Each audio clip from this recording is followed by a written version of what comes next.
মনে রাখবে ইফতার বেরোজাদারকে দিতে নাই। শুনছো? ইফতার বেরোজাদারকে দিতে নাই। বেরোজাদা যদি মুসলমান হয়, বালেক সাবালক স্বাধীন হয়, তাকেও ইফতার দিতে নাই। অমুসলিম তো দূরের কথা, কারণ ইফতারের জন্য যেটা বাজেট হয় সেই ফলটা আল্লাহ শুকরিয়া আদায় করে যে খোদা আমাকে রোজাদারদের জন্য তুমি উপযুক্ত করেছো। যেমন কোরবানির পশু আর এমনি সময় দুটোই তো আল্লাহর নামে জবাই হয়, কিন্তু কোরবানির পশুর ফজিলত আলাদা।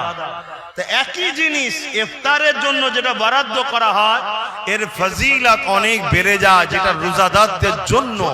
কিন্তু আজ সেই রোজাকে নিয়ে, ইফতারকে নিয়ে নানা রকম নাটকও করে অনেকে। এই নাটক যারা করছে এরা ইসলামের দুশমন, এদের থেকে নিজেদেরকে দূরে রাখা ইমানি দায়িত্ব।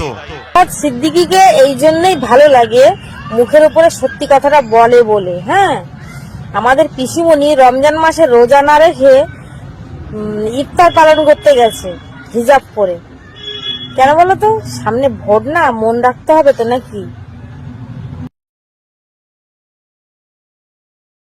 তাহলে আজকেও কেউ যদি অন্য জায়গা থেকে আগিয়ে এসে বাহিনী নিয়ে, টিম নিয়ে, আজকের আবু জেহেলরা যদি সেদিনের আবু জেহেলের মতো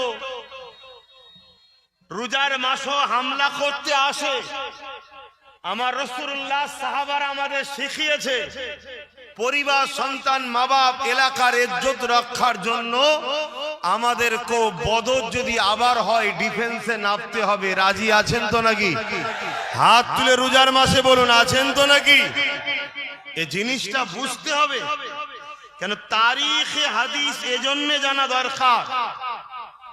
তারিখ আমাদেরকে জ্ঞান দিচ্ছে এই বিষয়ে, তোমার সামনে যদি কখনো এমন ঘটনা ঘটে, সেই ঘটনার সমস্যার সমাধান কিভাবে করবে তার সমাধানের জন্য পূর্বের ইতিহাসকে ফলো করো।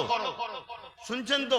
মাসেই আবার ইসলামের প্রথম বিজয়, জুলুমের বিরুদ্ধে মজলুমের পক্ষে, অন্যায়ের বিরুদ্ধে ন্যায়ের পক্ষে, গরিব খোদার্তদের পক্ষে, শোষণকারীদের বিরুদ্ধে যে লড়াই বদরে হয়েছিল 17ই রমজান সেই দিন ছিল। তাহলে একদিকে যেমন লড়াই করা হারাম, অপর দিকে ইতিহাসের প্রথম যে ইতিহাস আজও পৃথিবী শুনলে অবাক হয়। আমি একটু সংক্ষেপে একটু বলি নাকি, একটু ধরিয়ে দিই, সব জানেন আপনারা। আজও দুনিয়া অবাক হয়। একদিকে মাত্র 313 জন, আর একদিকে 1000-এর ওপরে, 1000 ওপরের বাহিনী যারা, তারা আসছে মক্কা থেকে। আর 313 জন যারা, তেনারা জানছেন নিজের মাতৃভূমি, নিজের পরিবার, নিজের সন্তান, নিজের আওলাদ কে বাঁচাবার জন্য ডিফেন্সে যাচ্ছে মদিনা শরীফ থেকে।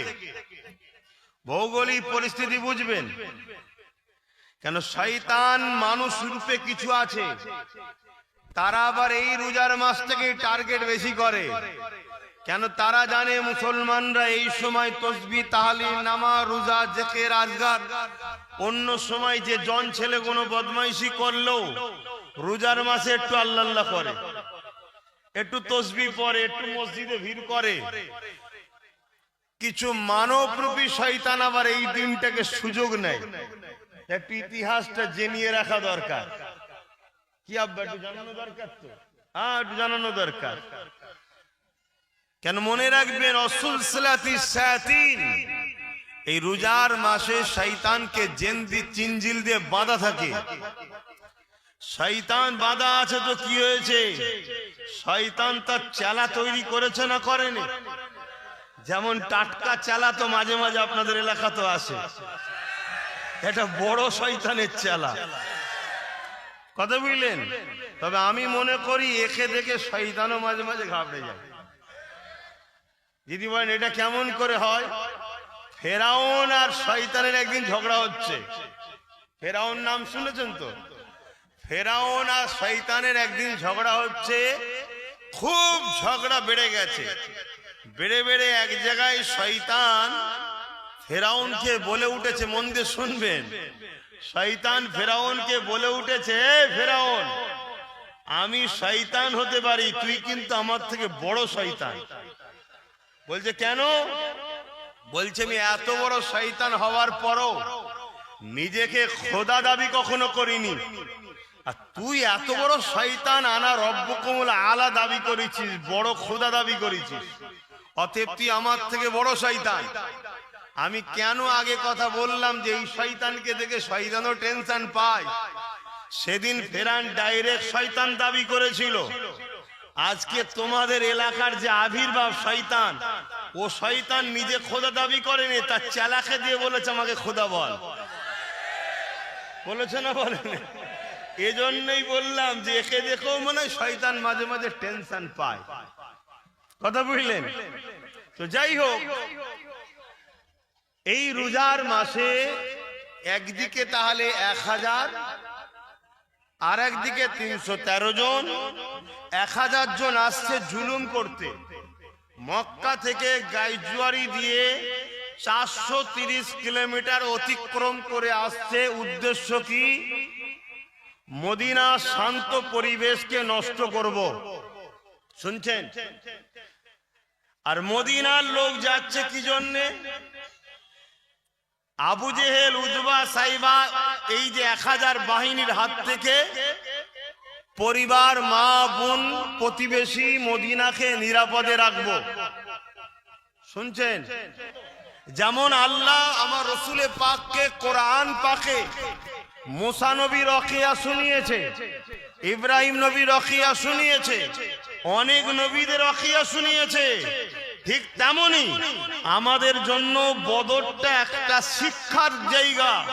যে রোজার মাস লড়াই করা হারাম, কিন্তু সন্ত্রাস বাহিনীরা 1000 লোক নিয়ে মদিনার নিরীহ বাচ্চা, নারী, মুরব্বী মদিনার ওপরে হামলা করার যখন ষড়যন্ত্র করেছে, তাদেরকে রুকার জন্য রোজার মাসে সাহাবারা গিয়েছিল।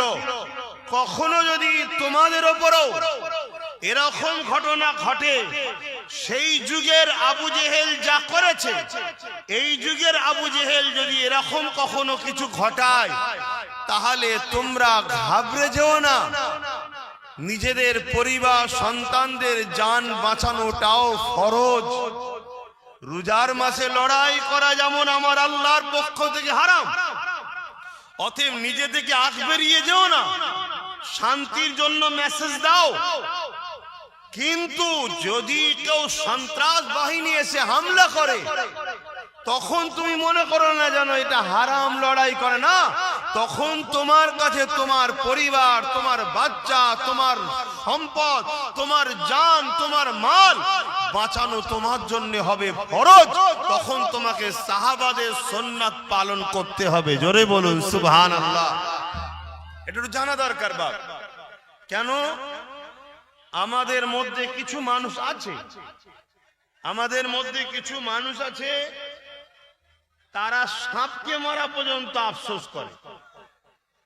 শুনছেন তো? আছে কিছু মানুষ, মানে এত মায়ালু, এত দয়ালু, তাদের মধ্যে এই ধারণা ঢুকে গেছে, আরে সাপটাকে মেরে দেবো।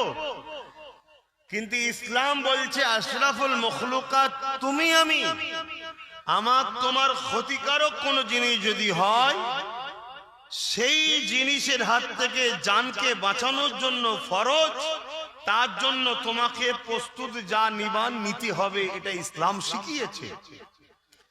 খুব ভালো করে শোনেন, ইসলামে জুলুম করা যেমন হারাম, ইসলামে জুলুমকে মাফ করা তেমন মজলুমের অঙ্গে অত্যাচার করা সমান। কি বললাম ও কথা বুঝতে পারছেন? ইসলামে এখন কথা একটু বোঝা কষ্ট হতে পারে, কেন পেটে খিদে তো, এজন্য জিজ্ঞেস করছি। আর এখন কথা বলাও কষ্ট।